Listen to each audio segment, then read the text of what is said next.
My heart pounded as I walked down the fluorescent-lit hallway at Procter & Gamble's European headquarters in Geneva. I was meeting with the director of finance, hoping she'd finally approve my transfer to the US, where my wife and I had been dreaming of building our life together. But the moment I saw her face, I knew something was wrong. Your performance rating just isn't good enough, she told me. That conversation changed everything. I thought I was doing great work. My Excel skills were solid, my models were accurate, my forecasts were on point, but none of that mattered because I was missing one critical thing. My cross-functional partners didn't see me as a trusted advisor. Without that seat at the decision table, I had zero chance at the international transfer. So I made a tough call. I quit my job at P&G and moved to the States jobless. I managed to land a job at Unilever, and in less than 5 years there, I got promoted 3 times, from senior analyst to leading an entire team of 8 people across accounting and FP&A. And on the back of that success, I was selected to create the Wharton School's FP&A program and chosen by firms like Google and Merck to train their finance teams. In this video, I'll walk you through exactly how I did this. From being stuck because I only focused on technical skills to becoming the strategic advisor that leaders actually wanted in the room when making big decisions, and how that absolutely skyrocketed my career. Let's dive in. So here's what I learned at Unilever that I completely missed at P&G. To earn a seat at the decision table, you need to do 4 specific things, which I'll cover in this video. And when people see you can actually help them reach their goals, they'll invite you into the room when big decisions are being made. That's when your impact grows. And that's when it becomes obvious to your managers that you're ready for the next step. Let me walk you through each of these. Number 1 is creating space for higher value work. When I talk to finance professionals about why they're not doing more business partnering, the answer is always the same. I don't have the time. And I get it. By the time you finish month-end close, explain all the variances, and present the management reporting deck, the month is basically over. Then you do it all over again. So your first priority has to be creating space for higher value work. The framework I use for this is simple. Eliminate, automate, delegate, in that order. Most people jump straight to automation, but that's actually backwards. You need to eliminate unnecessary work first. And the best tool for elimination is the 80-20 principle. It's also called the Pareto principle, and it says that 20% of your effort creates 80% of your results. To get the remaining 20% of results, you'd need to put in 80% of the effort, which usually isn't a smart choice. This principle holds true in so many areas of business. 80% of revenue comes from 20% of customers, 20% of products create 80% of profits, and it's incredibly valuable for saving time in your FP&A role. Here's where you should apply it. First, variance analysis. 80% of the variance is caused by 20% of the line items. So focus on those and spend the time you saved on actually finding the root cause instead of explaining every tiny fluctuation. Second, forecasting. Accuracy isn't directly proportional to effort. Sometimes a simple model is best. When I train finance teams during on-site trainings, I see them trying to outsmart complexity when the business environment gets more complex. But that's usually a mistake. Keeping the assumptions as simple as possible allows you to analyze results and iterate based on data rather than wasting too much time building something that just won't work. Once you've eliminated what you can, then automate. Make sure you're using AI every single day. I use it for drafting emails, writing Excel formulas, learning complex tools, writing Python and SQL code, and brainstorming ideas. If you're not yet using AI daily at work, you're falling behind. And beyond AI, build self-serve reporting dashboards so stakeholders can answer their own questions without coming to you. Once you automate, delegate everything else you can. Peter Drucker said it best. Everything that can be delegated must be delegated. For example, push data quality issues back to the source systems. It's not finance job to fix that. Delegate those problems to the teams that own the data. This frees you up for the work that actually moves the needle. Before I continue, if you want to get my top 10 FP&A one-pagers that cover the same finance strategies and best practices I teach at Wharton, then click the first link in the description to access them for free. Back to the video. Once you've created that space, you need to build the right foundations for business partnering. And I want to share a story that completely changed how I think about what makes teams successful. Google ran this massive research project called Project Aristotle a few years ago. They studied hundreds of teams to figure out what separates high-performing teams from average ones. After dozens of data scientists and psychologists poured over the data, they identified the 3 norms that moved the needle. 2 were obvious, but 1 was a big surprise. The third most important norm that separated the well-performing teams from the rest: accountability. Team members reliably complete their work. That's what it's all about. Number 2 is dependability, which means you can count on each other. But the number 1 most important norm for team effectiveness was a surprise: psychological safety. You can take risks and speak up without fear of being embarrassed or punished. Notice what's not on the list: technical skills, years of experience, prestigious credentials, none of that.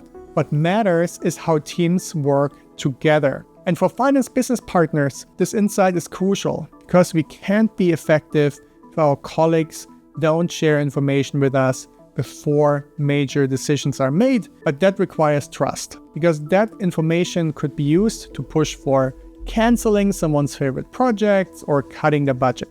So you have to focus on building trust first. I think of it as a flywheel. It starts with trust. Trust leads to real collaboration. Collaboration drives positive change. Positive change strengthens relationships, and stronger relationships deepen trust. And then the cycle continues and the flywheel keeps spinning faster and faster. But here's the thing about trust. You can't just declare that you're trustworthy and expect people to believe you. You have to build it through consistent actions over time. Here's how I do it. When you say you'll do something by a certain date, build in a buffer so you can be absolutely sure to meet expectations. Few things damage trust faster than missed deadlines. Show your business partners you have their interests in mind by giving them a heads up before you share any conclusions based on their data. Make sure you're capturing their perspective correctly, and extend trust to receive it. Share information with them that isn't publicly available yet, like early results from your quarterly analysis. When you trust them first, they're more likely to trust you as well. Now, I want to share a framework that really helped me protect these relationships once I built them. It's called the Emotional Bank Account Framework. I learned it from the best-selling author Stephen Covey. The idea is that every relationship has an emotional bank account. Every positive interaction is a deposit. Every negative interaction is a withdrawal. You need a positive balance before you can make withdrawals. I learned this the hard way. Early in my time at Unilever, I was working with a marketing director on the annual budget. We'd had several good interactions. It helped her think through some trade-off decisions, and I thought we had a solid working relationship. Then one day, I was presenting our financial results to senior leadership, and I included some data about marketing spend efficiency declining in recent weeks. I didn't give her a heads up. I just included it in the deck because I thought it was important context. After the meeting, she pulled me aside. She wasn't angry, but she was clearly hurt. She said, "I thought we were partners. Partners don't blindside each other in front of executives." She was absolutely right. I'd made a withdrawal from our emotional bank account without enough deposits to cover it. From that moment on, I made it a rule. Never share anything about someone's area without giving them a heads up first, even if it's good news, especially if it's going to leadership. Now focus on making more deposits, celebrating their wins publicly, being responsive when they needed something, even if it wasn't urgent, giving them credit when they helped me solve a problem. The thing is, relationships aren't transactional, but they do require maintenance. You can't just make one deposit and expect it to last forever. This framework helped me understand why some of my partnerships at P&G never developed. I was making withdrawals, asking for data, pushing back on budget requests, questioning assumptions without making enough deposits first. Once I started thinking about this emotional bank account concept, everything changed in how I approach relationships with my business partners. All right, so now we've created space for high-value work and you've built strong foundations with your business partners. Next question is, where can you actually add value? And this is where business acumen comes in. You don't add strategic value if you don't understand the business. It's that simple. But how do you build that understanding quickly, especially if you're new to a role or new to an industry? I developed a 4-step system that's worked well for me. Link financial with operations, follow the variance, democratize data, and mingle. Let me break down each one. First, link financials with operations. Start with the P&L line items you're responsible for. If you're responsible for revenue, ask yourself, do I really understand how revenue is generated from an operational standpoint? Not just the company sells software or we make consumer goods, but what does success actually look like day to day? When are the company's customers winning? What strategies are the different teams employing? How do these strategies translate into specific tactics? What metrics do they use to measure success for each tactic? What have they tried in the past to improve performance? What worked? What didn't? What are they planning to do differently? If you're responsible for expense line items, say marketing expenses, think about how your business partners are actually using those dollars. What channels are they spending on? Why did they choose those channels? What's the return on investment for each channel? What are their priorities and goals? What's working and what's not? And whenever you find yourself unable to answer one of those questions, don't worry. Just write it down. And the next time you're talking to your business partner, ask them about it. This is a great way to identify where your knowledge gaps are. Second, follow the variance. Almost every finance role includes variance analysis. You're looking at how actual results compare to forecast, prior year, or budget. And this is a goldmine for building business understanding. But you have to challenge yourself to go deeper. Don't just explain what happened. Figure out why it happened and what it means for the business. Every variance analysis has 3 components. What happened, why did it happen, and the so what. The so what is where you add the value. Does this variance point to a specific risk or opportunity? What should a company do differently to mitigate the risk or capitalize on the opportunity? If you can't answer those questions, that's a signal to talk to your business partners and understand what this variance might be telling you about the business. And by the way, this exercise isn't just useful for building business understanding. It makes your variance analysis way more impactful because you're giving people insights, not just explanations. Third, democratize data. Without data, we can't do much as finance business partners. But here's the thing. You need access to more than just financial data. You need access to all the operational metrics your business partners are looking at. Things like website traffic, conversion rates, customer acquisition costs, inventory turns, production efficiency. These operational metrics are leading indicators. They help you understand future performance before it shows up in the P&L. And by connecting operational metrics with financial metrics, you can help your business partners see the impact of their decisions in financial terms. So make sure you have access to the same systems your cross-functional partners are using. Learn how to pull that data yourself. Don't wait for someone to send you a report. And fourth, mingle. Spend more time with your business partners. If you're interacting with them at the beginning of the month for month-end close, that's not enough. Need at least 2 or 3 touch points a month. And it doesn't mean you have to schedule more meetings with people who are already incredibly busy. Instead, see if you can join meetings they're already having. Join some operational meetings where they're talking about performance and what's working and what's not. You'll learn a ton just by being in the room. And spend more informal time with people.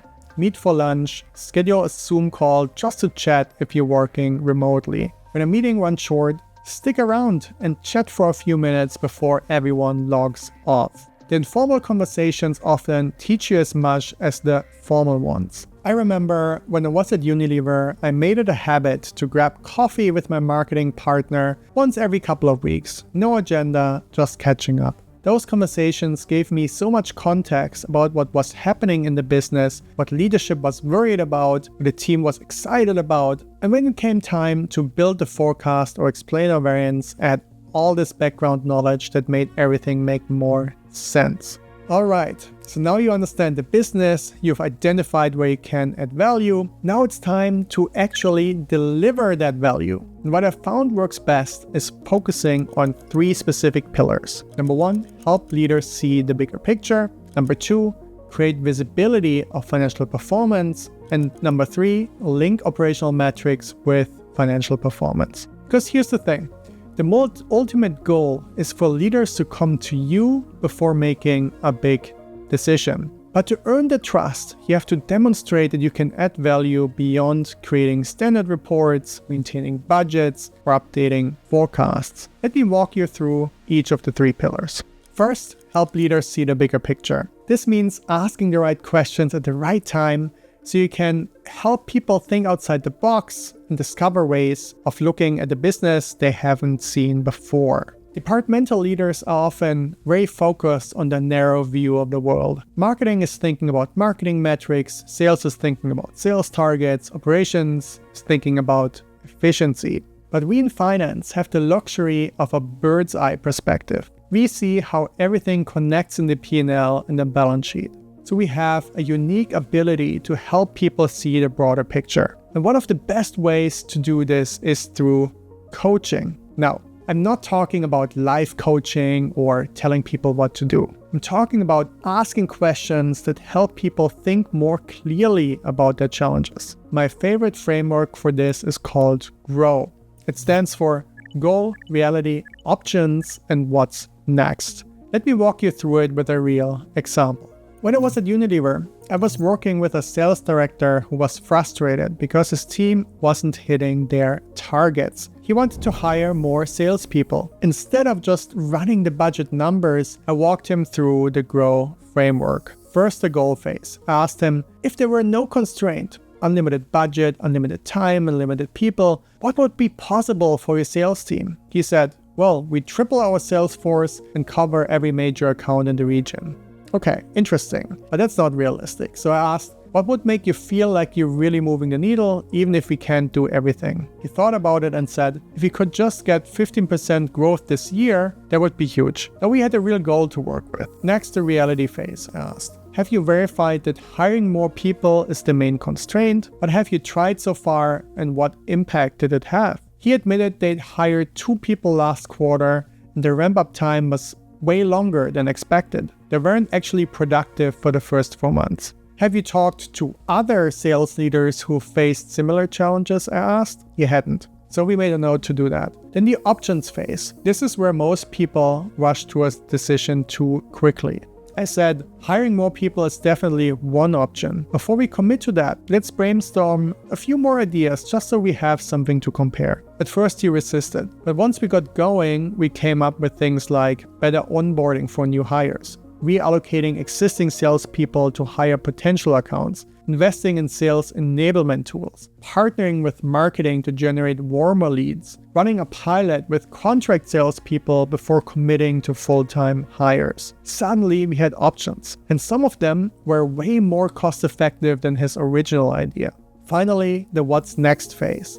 I asked, what's one small thing you can do this week to get started? He said, I'll set up a call with sales leaders at another division who successfully grew their team last year. That one conversation changed the trajectory of his budget request. Instead of just asking for 5 new headcount, he came back with a much more thoughtful plan that included onboarding improvements, better territory planning, and a phased hiring approach. And I got credit for helping him think through it strategically, not just crunching the numbers. That's the power of the GROW framework. The second pillar for adding more value as a finance leader is creating visibility of financial performance. This often comes down to one simple question. What would you like to know about the business today to make better decisions tomorrow? Notice how specific that question is. You're not asking, how can I help? You're asking what information they are missing. They might give you a list of things where you don't have access to the data or you're not tracking it yet, but there might be something on that list that you can provide. And that can make a huge difference in how equipped they are to make data-driven decisions. One of the most powerful ways to create visibility is through unit economics. Unit economics means breaking down performance to a level where it's per activity, per sale, or per unit. For example, if you're in subscription software, customer lifetime value is a critical metric. How much value do you get from every customer over their entire relationship with you? In retail, it might be average order value by region. For consumer goods, gross margin per SKU. For restaurants, labor cost per order. These metrics help people make better strategic decisions. Should we focus on enterprise clients or small businesses? Is this product worth scaling? Are there products we should eliminate? Should we invest in paid marketing or partnerships? Which customer relationships should we prioritize? All of these questions become clearer with good unit economics. I actually recommend opening up ChatGPT or whatever AI tool you use and asking it to make a list of possible unit economic metrics for your specific industry and company size. It can be really eye-opening.